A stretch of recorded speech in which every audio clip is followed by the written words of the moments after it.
So we finally get to see what happens to Will Byers when he was trapped in the Upside Down, and for someone that was so young that this happened to, let me tell you that his survival instincts were hitting 100 this time.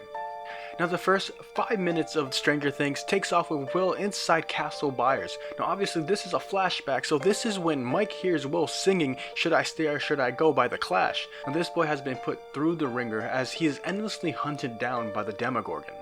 One thing we knew about Will is that he knew his rights. He was strapped, alright? He had the right to bear arms. He got one nice clean shot on the Demogorgon. For Will being a very frail child, he for sure showed that when push came to shove, he was a full-on survivor. Now we can all say that for the people that watched the first 5 minutes, this was a very intense game of cat and mouse.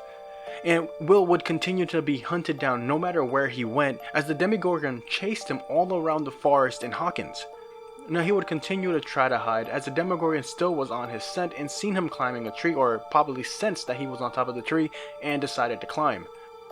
Now although he bravely made it from one tree to another, it did come at a cost of him tumbling down and hitting a couple branches on the way. Now his backpack did save him, but he eventually would fall further down and knocking himself out and ultimately getting chased and captured by the Demogorgon.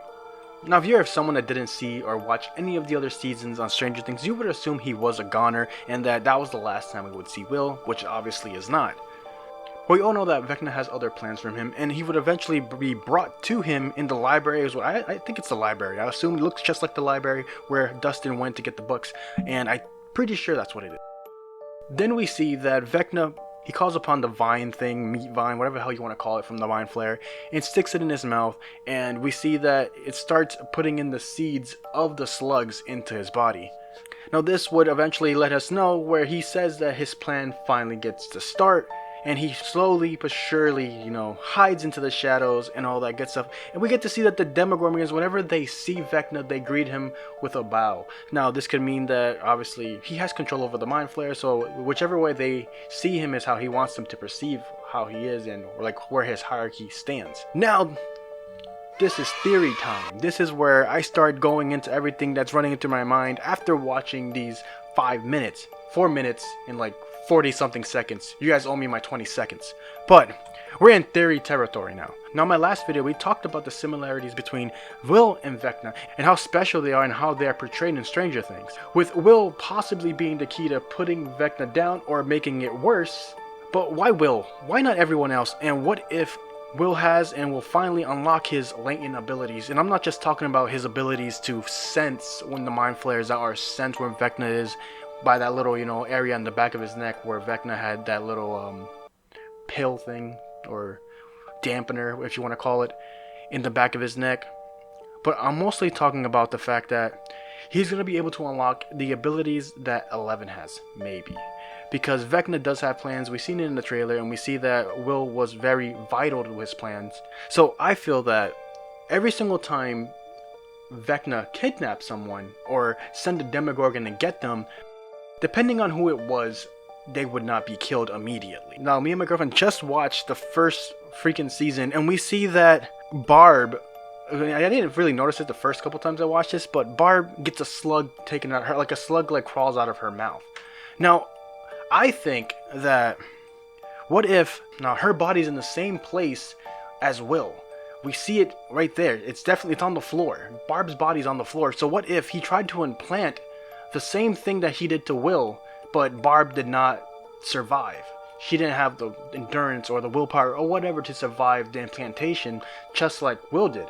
Now, there's a whole bunch of soldiers on the walls everywhere dead. What if the implantation is not just for something for the Mind Flayer, but what if the implantation is for an aliens type of deal, like xenomorphs? You implant the slug in the body, and eventually the slug grows and it comes out of you at some point. But because Will was saved, he was eventually able to cough out the slug before it can grow, and then eventually it grew into the fields, and that's when we got into season 2 and all that nonsense. I feel like the Duffel brothers definitely took some inspiration from the xenomorphs and aliens, and maybe that's one of the reasons why Vecna was using all these bodies to implant them into the humans, and then eventually grow his army of Demogorgons. Because again, we don't even know how Demogorgons are made. We only see the slug, but how are the slugs produced? in an area that is very barren and there's nothing really to eat. The only way to do that is for them to invade the right side up and get food, unless they're eating each other. You know, it's so much to say. You know, it's so much to talk about, especially with Vecna being able to manipulate so much. But the crazy part is, the reason why he would need another person like Elle or him is to try to make the portal happen, or try to find a way to, you know, make 11 open the portal. Because there's no more other kids to do that, because he killed them all. Except for the girl that was in the freaking rainbow room, and she's all the way in that other city that Elle went to go see her at, and she's gone. Nobody knows where the hell she went. She left. The best thing to do is try to open or create someone to have those who has those latent abilities like he did, and Will fit that criteria. Now Will is just like him in a weird way, but they have similarities and they parallel each other, except Will's not a psychopath. That's pretty much as far as I got.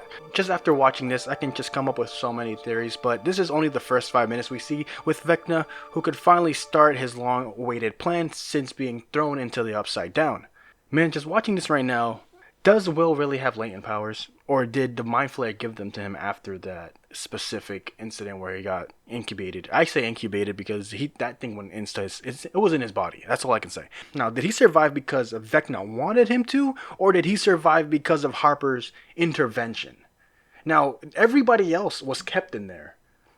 And I'm pretty sure he doesn't have the ability to open a portal. He needed sacrifices to begin with. So without Harper, Will would have never survived in that harsh environment, because he doesn't have a health mask. He doesn't have a hazmat suit. So eventually he would have died anyways. Was it really fully a part of his plan? Because if it wasn't for Harper, Will would never have survived. Harper gave him CPR to bring him back to life. Unless Vecna was going to pull the thing out of him and throw him through a portal into the right side up and eventually be like, oh crap, they survived. All we know is the first 5 minutes, and Vecna found somebody that he could manipulate. But he never even threw him into the right side up. It was the fact that Harper and his mother came to save him. But who knows? We'll just have to wait and see, as Season 5 Part 1 is just around the corner, guys. And I'll see you in the next video.